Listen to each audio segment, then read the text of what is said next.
Hello friends, ओम श्री गणेशाय नमः। आप सभी का स्वागत है आपके अपने यूट्यूब चैनल पर। फ्रेंड्स, आज हम आपको इस वीडियो में बताने जा रहे हैं नवरात्रि पर कन्या पूजन की विधि और कन्याओं को क्या उपहार देने चाहिए।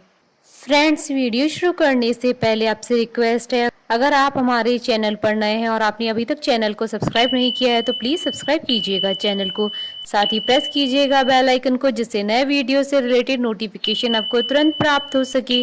और वीडियो पसंद आने पर वीडियो को लाइक और शेयर जरूर कीजिएगा और कमेंट बॉक्स में जय माता दी जरूर लिखिएगा। नवरात्रि में कन्या पूजन का विशेष महत्व माना जाता है। बिना इसके नवरात्रि पूजा या व्रत पूरा नहीं माना जाता है। नवरात्रि में मां दुर्गा की विधि विधान से पूजा कर अष्टमी तथा नवमी की तिथि के दिन 9 कन्याओं का पूजन कर उन्हें भोग लगाया जाता है। धर्म ग्रंथों के अनुसार 2 साल से लेकर 10 साल तक की कन्याओं को माता का स्वरूप माना गया है।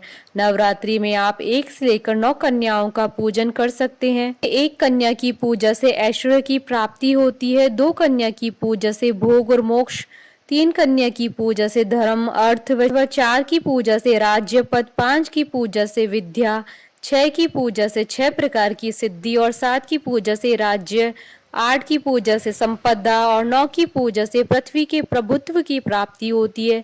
कन्या पूजन अष्टमी या नवमी किसी भी दिन किया जा सकता है।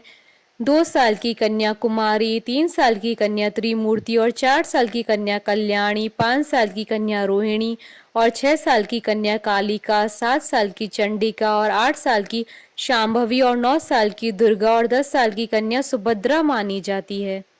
नवरात्र के दौरान सभी दिन 1 कन्या का पूजन होता है, जबकि अष्टमी और नवमी पर 9 कन्याओं का पूजन किया जाता है। 2 वर्ष की कन्या के पूजन करने से घर से दुख और दरिद्रता दूर हो जाती है। 3 वर्ष की कन्या के पूजन से घर में धन धान्य की भरमार रहती है, वहीं परिवार में सुख और समृद्धि आती है। 4 साल की कन्या के पूजन से परिवार का कल्याण होता है, वहीं 5 वर्ष की कन्या के पूजन से व्यक्ति रोग मुक्त रहता है। 6 साल की कन्या के पूजन से विजय और विद्या और राज्य योग मिलता है और 7 साल की कन्या के पूजन से घर में ऐश्वर्य की प्राप्ति होती है और 8 साल की कन्या के पूजन से सभी कार्यों में विजय मिलती है और 9 साल की कन्या के पूजन से शत्रुओं का नाश होता है और असाध्य कार्य भी पूरे हो जाते हैं और 10 साल की कन्या के पूजन से भक्तों के सारे मनोरथ पूर्ण होते हैं। कन्या पूजन के विषय में कथा मिलती है कि माता के भक्त पंडित श्रीधर की कोई संतान नहीं थी। एक दिन उन्होंने नवरात्र में कुंवारी कन्याओं को आमंत्रित किया। इसी बीच मां वैष्णो कन्याओं के बीच आकर बैठ गई और सभी कन्याएं तो भोजन करके और दक्षिणा लेकर चली गई, लेकिन माता रानी वहीं बैठी रही। उन्होंने पंडित श्रीधर से कहा कि तुम एक भंडारा रखो और उसमें पूरे गांव को आमंत्रित करो। इसी भंडारे में भैरवनाथ भी आया और वहीं उसकी अंत का आरंभ हुआ। मां ने भैरवनाथ का अंत करने के साथ ही उसका उद्धार भी किया। फ्रेंड्स, अब आइए जानते हैं कन्या पूजन की विधि। कन्या पूजन के लिए कन्याओं को 1 दिन पहले सम्मान के साथ आमंत्रित करें। खासकर कन्या पूजन के दिवस ही कन्याओं को यहाँ वहाँ से एकत्रित करके लाना उचित नहीं होता है। गृह प्रवेश पर कन्याओं का पूरे परिवार के साथ पुष्प वर्षा से स्वागत करना चाहिए। नव दुर्गा के सभी 9 नामों के जयकारे लगाने चाहिए। कन्याओं को आरामदायक और स्वच्छ स्थान पर बैठाकर सभी के पैरों को स्वच्छ पानी या दूध से भरे थाल में पैर रखवाकर अपने हाथों से उनके पैर धुलाने चाहिए। पैर छूकर आशीष लेना चाहिए और कन्याओं के पैर धुलाने वाले जल या दूध को अपने मस्तिष्क से लगाना चाहिए। कन्याओं को स्वच्छ और कोमल आसन पर बैठाकर पैर छूकर आशीर्वाद लेना चाहिए। उसके बाद कन्याओं को माथे पर अक्षत फूल कुमकुम लगाना चाहिए।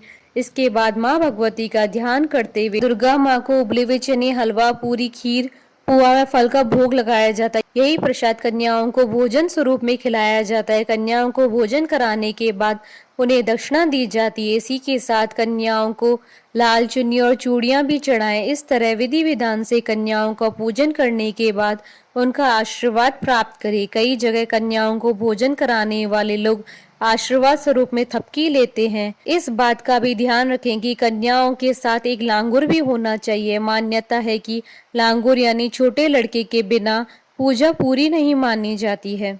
फ्रेंड्स, अब आइए जानते हैं नवरात्रि में कन्याओं को क्या उपहार दिए जाने चाहिए। नवरात्रि में जब भी कन्याओं को भोजन के लिए बुलाएं तो उन्हें श्रद्धा पूर्वक श्रृंगार सामग्री भेंट की जा सकती है। क्योंकि उन कन्याओं में देवी भगवती का ही वास माना जाता है, लिहाजा मां को श्रृंगार का सामान उपहार में दिया जा सकता है। मान्यता है कि इससे मां प्रसन्न होती है और सुख और समृद्धि व सौभाग्य का आशीर्वाद देती है। छोटी छोटी कन्याओं को पढ़ाई लिखाई का कोई भी सामान दिया जा सकता है जो उनके लिए उपयोगी भी साबित हो। उनकी उम्र के लिहाज से कोई भी किताब, कॉपी, पेंसिल, रंग दिए जा सकते हैं जिसे वो प्रसन्नता से ग्रहण करेंगी। ऐसी मान्यता है कि जब भी कन्याओं को विदा किया जाता है तो उन्हें चावल दिए जाते हैं। शादी के बाद भी विदाई के दौरान लड़की को हाथ में चावल देकर ही विदा किया जाता है।